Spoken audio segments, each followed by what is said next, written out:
దేవుని పరిశుద్ధ నామమునకు సమస్త మహిమ ఘనత ప్రభావములు కలుగును గాక.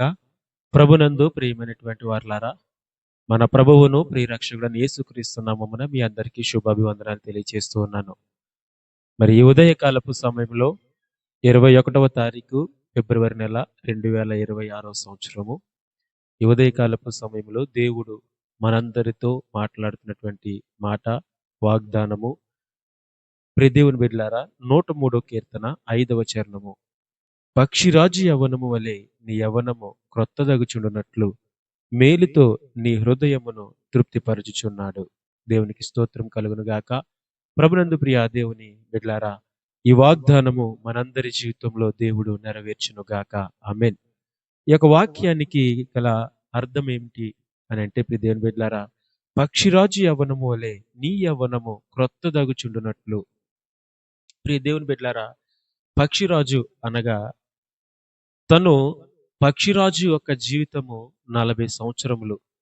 ఈ 40 సంవత్సరాలు జీవించిన తరువాత ఈ పక్షిరాజు తన యొక్క రెక్కలు, తన యొక్క ముక్కు తినడానికి సహకరించదు.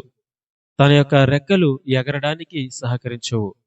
అలాంటి సందర్భంలో ప్రియ దేవుని బిడ్డలారా, ఒక ఎత్తైనటువంటి ఒక కొండ ప్రదేశానికి, ఒక గుహలాంటి ప్రదేశానికి అది చేరుకుని అక్కడ 150 రోజులు ఆ పక్షిరాజు ఉపవాసం ఉండి ఏమీ తినకుండగా తనకున్నటువంటి ముక్కును రాయికేసి కొట్టుకుని తనకున్నటువంటి పాత ముక్కును వదిలించుకుంటది.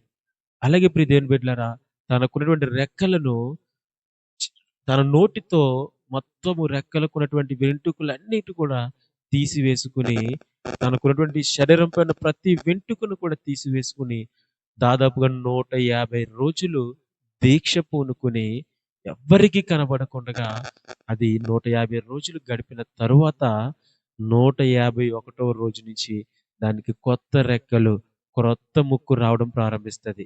ప్రియ దేవుని సంగమా, ఈ మాట యొక్క సారాంశం ఏంటి అనంటే, ఈ యొక్క పక్షిరాజుకున్నటువంటి ఆ లక్షణం ఏంటి అనంటే, ప్రియ దేవుని బిడ్డలారా, ఈ 150 రోజులైన తరువాత క్రొత్త ముక్కు, క్రొత్త రెక్కలు వచ్చిన తర్వాత మరలా 30 సంవత్సరాల జీవిత కాలాన్ని పొందుకుంటది. ప్రియ దేవుని బిడ్డలారా, ఈ యొక్క సారాంశాన్ని బట్టి, ఈ యొక్క పక్షిరాజు యొక్క ఈ చరిత్రను బట్టి మనం ధ్యానం చేస్తే, మనము కూడా మన జీవితంలో మనకిష్టానుసారమైన జీవితాన్ని జీవించి, మనకి నచ్చినటువంటి జీవితాన్ని జీవించి, ఈ లోక పాపములోను, ఈ లోక శాపములోను మనం పడిపోయినట్లయితే, నీవు, నేను, మనందరము కూడా ఈ పాపం నుంచి విడిపించబడి జీవములోనికి రక్షించబడాలని అంటే, ప్రియ దేవుని బిడ్డలారా, మనకి కూడా అవసరము ఉపవాసము.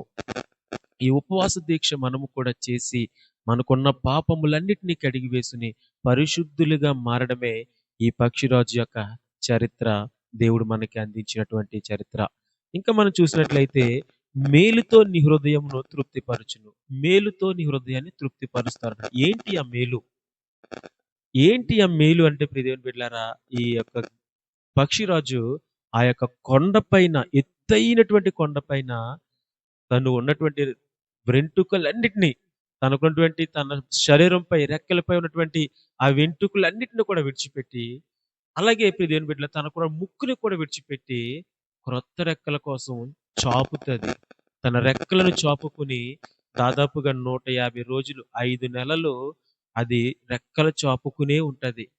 ఈ రెక్కలు చాపడం దేనికి సాదృశ్యంగా ఉంది? ఈ కొండకు ఏది సాదృశ్యంగా ఉందనంటే, ప్రియ దేవుని బిడ్డలారా, యేసుక్రీస్తు ప్రభువారు కూడా గొల్గోతా కొండ మీద నీ కొరకు, నా కొరకు ప్రాణం విడిచాడు. నీ పాపముల నిమిత్తము, నా పాపముల నిమిత్తము ప్రాణం విడిచాడు, రక్తాన్ని కార్చాడు. ప్రియ దేవుని సంగమా, దేవుని బిడ్డలారా, అతను కూడా సిలువలో తన చేతులను చాపి, తన 2 చేతులను చాపి, పక్షిరాజు ఎలా అయితే తన రెక్కలను చాపి 5 నెలల పాటు ఎలాగైతే ఎదురు చూస్తుందో క్రొత్త రెక్కల కోసం, క్రొత్త బలము కోసం, యవ్వన బలము కోసం ఎలాగైతే ఎదురు చూస్తుందో, నా క్రీస్తు ప్రభువారు నీ కోసము, నా కోసం, మనందరి పాపముల నిమిత్తము ఆయన సిలువలో మరణించి మనందరికిని గొప్ప మేలును కలుగు చేశాడు. దేవునికి స్తోత్రం కలుగును గాక. ఈ మేలు మనం పొందుకోవాలంటే, ఈ యొక్క కృపను మనం పొందుకోవాలంటే, నీవు నేను ఏం చేయాలో తెలుసా? చేయాల్సింది ఏంటి? మనం చేయాల్సిన పనేంటి అంటే ప్రియ దేవుని బిడ్డలారా, దేవుడు చక్కగా మాట్లాడుతూ ఉన్నాడు.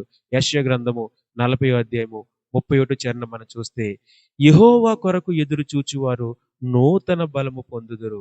వారు పక్షిరాజు వలె రెక్కలు చాపి పైకి ఎగురుదురు. అలయక పరిగెత్తుదురు. సొమ్మసిల్లక నడిచిపోవుదురు. దేవునికి స్తోత్రం కలుగును గాక.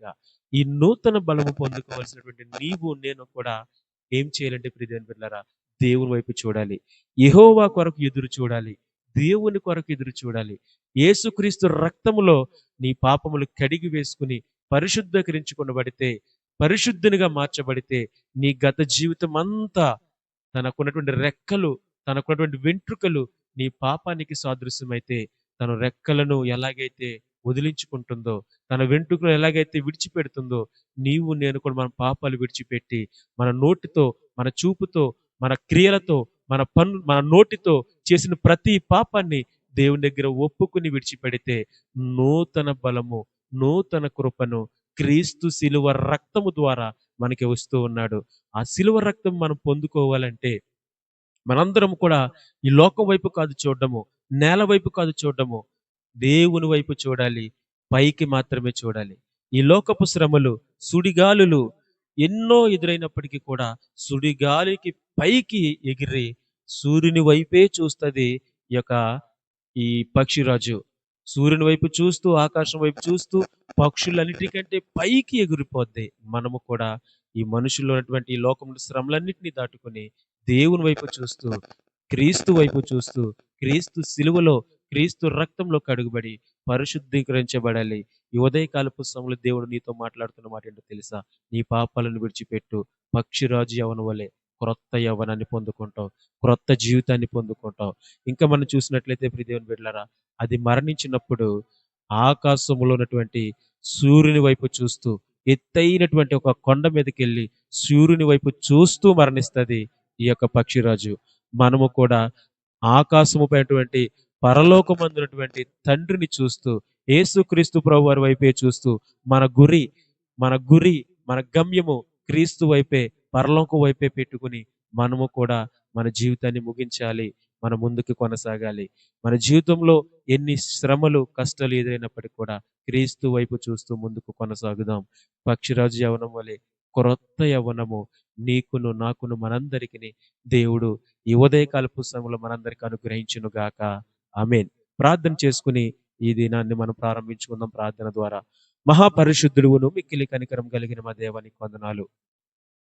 ఈ ఉదయకాలపు సమయంలో నీ సన్నిధానములో ప్రభు ఇటు రీతిగా చేరి ప్రార్థించుటకు మీరు ఇచ్చిన గొప్ప కృపను బట్టి వందనాలు. పక్షిరాజు యవనం వలె నీ యవనము క్రొత్తదగుచుండునట్లు మేలుతో నీ హృదయము తృప్తిపరచెదను అని వాగ్దానం ఇచ్చి మమ్మలను బలపరిచిన దేవానికి స్తోత్రాలు. మా యవ్వనము, మా యొక్క పాపము జీవితంతో మా యవ్వనం అంతా కృషించిపోయినప్పుడు ప్రభువా, మా యవ్వనం క్రొత్తగా మారాలంటే, మేలుతో నింపబడాలంటే ప్రభా నీ వైపు చూస్తూ నీ శిలువ రక్తంలో కడగబలి మా పాపాలన్నింటినీ కడిగి వేసుకుని పరిశుద్ధులుగా మార్చబడితే ఇచ్చే రాజ్యంలో మాకు ఒక స్థానాన్ని మీరు ఇస్తానని వాగ్దానం ఇచ్చిన దేవుడు కనుక ఆ వాగ్దానం పట్టుకుని ప్రభా నీ రక్తంలో కడగబడి, శిలువ రక్తంలో కడగబడి, నీ సన్నిధానంలో చేర్చబడి, మాకున్న పాపాలన్నింటినీ విడిచిపెట్టి నీ సన్నిధానములో పరిశుద్ధులుగా మార్చబడి నిత్య రాజ్యంలో చేరే కృప నాకును, ఈ వీడియో చూస్తున్న బిడ్డలకును, ఈ వాగ్దానం వింటున్న బిడ్డలందరికీ నా దేవాతి దేవుడు అనుగ్రహించి మహిమను పొంది తండ్రి మనందరికీ తన సన్నిధి కాంతి ప్రకాశింపచేయును గాక. ఆమేన్. మన ప్రభువును ప్రియరక్షకుడు యేసుక్రీస్తు నామమున ఈ మనవులన్నీ పొందుకుని ఉన్న మా ప్రియ పరలోకపు తండ్రి. ఆమేన్. యేసు రక్తమే చేయము, ప్రభు యేసు రక్తమే చేయము, ప్రభు యేసు నామము సంపూర్ణ విజయం కలుగును గాక. ఆమేన్. మన పరమ తండ్రి అటువంటి దేవుని ప్రేమయు, కుమారుడైనటువంటి యేసుక్రీస్తు ప్రభువారి కృపయు, పరిశుద్ధాత్మక అన్యోన్య సహవాసమును ఇప్పుడు ఎల్లప్పుడూ మనకి, మన కుటుంబాలకు, మన ఆరోగ్యాలకు, నూతన బలమునకును, నూతన ఆయుష్నకు ఆయన ఆత్మ సదాకాలము తోడేని నడిపించును గాక. ఆమేన్. ఆమేన్. ఆమేన్. God bless you. దేవుడు మిమ్మల్ని అందరినీ దీవించును గాక. ఆమేన్.